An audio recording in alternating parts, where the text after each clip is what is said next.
going on at Stalker 2. Let me pull up some gameplay while we talk about it. So Stalker 2 was a recent release for the Xbox Game Pass, and there has been a lot of articles you're probably seeing on your phone right now about Stalker 2 poor performance. It's only able to perform on the highest PC possible, and Xbox is really pooping the bed. So what I want to get into is SPG, who played it on a high tier gaming machine, and his experience. And then we're going to get into Wilson, who played it on his Series X. And we're going to get into Ray, who played it in the cloud. So each one of these perspectives is going to let you know what kind of performance that Stalker 2 has from some real firsthand experiences. So we're going to go from what I think is the best experience to the worst experience. So SPG, will you start us off here? Yeah, man. Stalker 2 Heart of Chernobyl uses the Unreal Engine 5. And what I've been saying for the longest time is that when people start utilizing and making Unreal 5 games, that consoles are going to be kind of left behind. They're going to struggle a bit.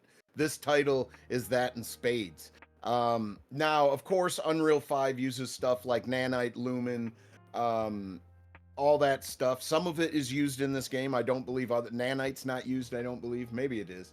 But anyway, so what it does is if you have a 4090 and you're playing this game on the highest graphics card you could possibly purchase right now, you are getting 48 to like 58 frames per second that will still dip into the very high 30s, like during a intense scene. You turn on frame gen, now you can get 130, 140, 150 frames.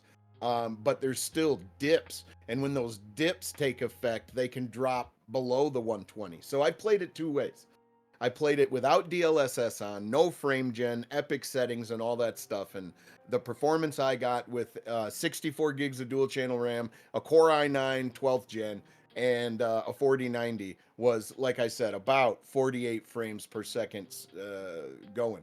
Now, when you flip it, you get much higher frame rate. I played it out on my big screen TV that's a 4K 120 monitor pretty much, and it looked gorgeous out there. Now, if it runs like shit on a 4090, what do you think it's going to do on 4-year-old console tech? Like, it's going to run like poop. A lot of these Unreal 5 games are just way too demanding. Now, it's not just apples to apples or apples to oranges here on this, because a lot of the optimization probably didn't take place either for this game. It got delayed. They worked really hard on it. My take on the game is it's a lot of fun. There's a little jank to it, but they're supposed to be in Stalker games, from what I understand. It's a bit the PC as well. There is jank to it. Yeah, there's jank, but like some of the stuff that you see where like there's a model that's wrapped around a dude that's not there, like a headset that's just floating in air. I haven't seen any of those visual glitches. I have seen some texture mapping issues to where like the textures will flash as if lighting's hitting them weird. But other than that, I've literally seen nothing besides the absolutely dog crap performance.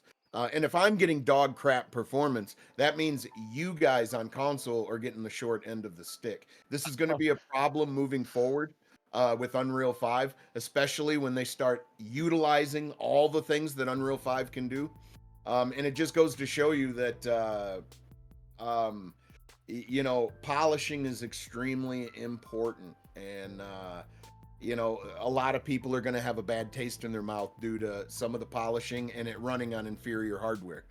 My experience has been good, but I am not everyone, as hardly anybody plays on a 4090.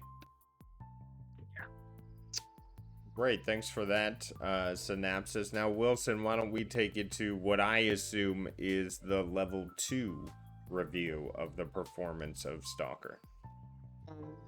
Doesn't get much better, that's for sure.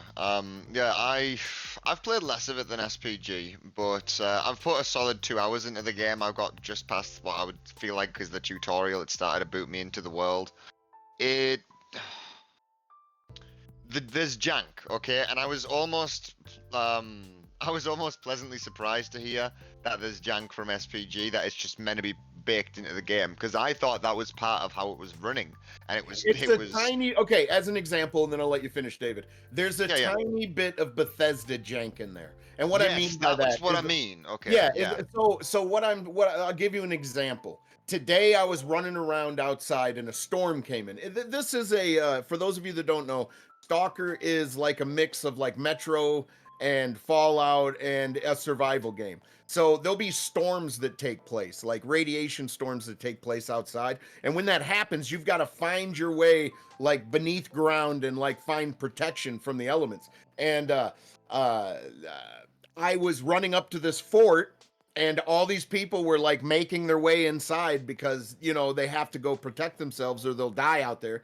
And I went to follow him in, and a general turned and started to talk to me at the same time as the door shut. So I'm having a conversation outside the door as the storm's going on, and I'm dying as this guy's talking to me through the door. So there is a little bit of jank associated with the game. Go ahead. Yeah. So you can jump wrong on the terrain, and the terrain is just dirt, and you will take half of your health damage. You can hit a crate, and the in-game physics will make the crate bounce a little and then bounce back at you, and because it thinks you're colliding with something, you lose almost all of your health. So yeah, there's jank, and I thought that was just straight up bugginess performance, but maybe that is just the way that they built it. Hey David, I just want to say that that sounds like in the real world, if I hit my pinky toe on the side of the bed, it hurts so bad I will lose all my health. So that makes sense to me. 100%, 100%. You've got that level of reaction, Nads. Yeah, yeah. But yeah. But away from the jank, performance-wise, yeah, no, that's where I'm noticing the main of the issues. The story's intriguing. The NPCs are cool. I even somewhat enjoy the looting survival factor. And you know how I usually feel about looting. Sometimes it's monotonous. This game, it hasn't felt too monotonous yet. So far, everything that sort of feels unique. It feels like it's given me special things or important things. But But how did yeah, you it's feel the frames performance. were when you were playing That's on the I'm scared Xbox? to talk about it. I don't want to admit it, bro. I don't want to. It's awful. It does not run well. It doesn't feel finished. It's not polished. Right. It feels like I'm running on xCloud, and I'm not on a cloud, you know? I'm not on a janky cloud system where I should have bad resolution and bad frames and my game drifting, even though I have got no issues with controller drift, by the way. But my Really? game drifting off strongly to the right. Yes, that's Strongly. you have to readjust your thumbsticks because it gets a little janky, man. That does. Now, you dying on a box, getting hurt from a box bouncing, I don't know what that was about. I don't think that's Bad happened to physics, me. bro. Bad physics. Well, it's trying to interact with the environment. I've been trying to half break the game and see how well they've built it too. So I'm like smacking things up close that I shouldn't be smacking, you know. But seeing how things work, and yeah, loose boxes that you can not really interact with, but that maybe a grenade could knock around. If you run up and melee them and give them enough oomph to bounce a little bit, it'll bounce back and hit you, and it'll damage you, and it'll damage you hard. If you But if you have Game Pass, I would suggest playing it. If you can play it on GFN, that would be the place to do it. Go ahead. yeah, And don't we're play it gonna on go Xbox. to Ray. I was I was just gonna Ray. say on the frames though, it's awful. It is. Okay. It doesn't. Yeah, I didn't get into the performance much on purpose, but there's not a lot to say other than it's a lot worse than I PC. had to It's a coax lot it worse out. than PC. Yeah, I don't Yeah. want to. It's not good. It does not run well, and I don't know if they could patch it up. I really hope they can, but maybe it is just pushing the Xbox to its limit. But you were able to still talk to NPCs, progress with the mission. It's just things didn't look right and they didn't feel right, right? Because it It was feels, yeah, it feels bad. It feels bad. It can't handle it well. It's not crashing, but it struggles to load things sometimes when you're loading in somewhere new, and the resolution's not always perfect. And yeah, it gets framey when there's too much light bloom here, there, and everywhere. It can't handle, and there's not even a lot of light in the game. You know, it's just a couple of torches on the screen, but that's enough. Yeah, yeah. yeah. I hope Ray's experience was better than mine because it's not It, running it, great. Ray, how was your experience on the cloud version of the title? So first of all, I put a link in the chat. It's the Reddit xCloud Stalker 2. So you get to see what people saw, what I experienced. It is garbage. Oh my god, dude. First of all, it felt like it was 20 frames per second. It was a blurry mess. Areas that were dark were really dark. I mean, it's like so just so you guys know, I played it on xCloud and I played it in my browser. And there's a lot of games that I play in my browser that's actually really good and I can see stuff and move around. This game, dude, I didn't even play that long. I just said I'm done. I'm out. I got out of it. I couldn't play it. I'm just gonna wait to play it on GeForce Now or Boosteroid to get that 4K experience or whatever. But if you guys are playing it on xCloud, it is a blurry mess. It is. Couldn't move the character. It looked like a game from 2004. Plus, if you click on that link, you're going to see everybody else is just like, forget it. I'm going to go to Boosteroid or I'm going to go to GeForce Now and play it. It's horrible, horrible.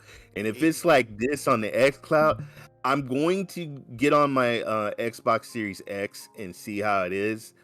But right now, just I got sick, man. Just moving around, I was getting nauseous. I was getting sick with all the blurry and it's just sucks. It's horrible. There you go. Sucks. And Oh, I swear to God, I think I was hitting I know 20 where you're frames. at. I remember 20 this frames. from SPG's stream. Yeah. And Might then add, the camera painting was the guy gets too. shot, right? So moving forward, we're gonna have issues, man. Like I said, this game may not be highly optimized, but even if it was, it would still run like crap on console. Like, what are they gonna do? I know they have the PS5 Pro now, but not everybody moved to the PS5, let alone to the PS5 Pro. What are they gonna do? These games are not going to run well. They're just not. They don't run well on a 4090. What are they gonna do? I don't know how they market. What graphics engine is moving this game forward. using again? Unreal 5. Unreal 5. Dude, can we just admit Unreal 5 is kind of a problem child right now? Well, I want to The say issue that is it's built to the bring issues you that the they best released that AAA game. games over the next decade. Exactly. They're releasing a game, and it's supposed to be expected that the game being released is finished, and it doesn't look finished. And that's the issue we have been going through so many times throughout the years, the past few years. Look at during COVID, when company was delaying stuff and blame on COVID. Now they Do just you know what, Neds? What was delaying it that Microsoft brought out last? Redfall. You remember that? Remember how unfinished that yeah. was? It Horrible. reminds me of that. Exactly. Horrible It Exactly. AI. reminds me of Redfall. Well, And the sadly, AI in this there's game is so a many- lot smarter, right? It reminds me of Yes. Cyberpunk. Yes. And why I say it Oh, reminds that's me of good. Cyberpunk is because Cyberpunk was virtually almost unplayable on the PS4 and on the Xbox just- at the time. I And just that's don't the get way it. this game plays. It plays very bad on console. But these companies, they certify these. The games got to get certified before it even goes to the store, and they're not seeing what this game looks like. How can they put this out? I think a lot of personally don't I think think they it's also, certified. I think they also might have given this game a bit of leniency considering the situation that's going on, and how this developer was affected by it with the Ukraine and the war going on. So people are like, okay, we get it. It's not super polished, so we're giving you some leniency, but you gotta fix this eventually. Now, the main issue is the market. So the company will push the developer to release it on the set date, even though if the product is not finished. And that's the main issue we've been seeing over the years. $70 game right now. And look at the price too. It's not even worth it anymore to buy a brand new game that just released. You almost need to wait a couple patch later. Yes. It's almost like they released it in the alpha phase. I wouldn't be surprised. That's the alpha version, So Yeah. it's terrible, but that's what it is now. Well, my point is that the developers can only do so much. They tried to make Cyberpunk work on the PS4 and really couldn't do it. I don't know what they chopped at it to make it work. If it works now and plays well, I'm not sure.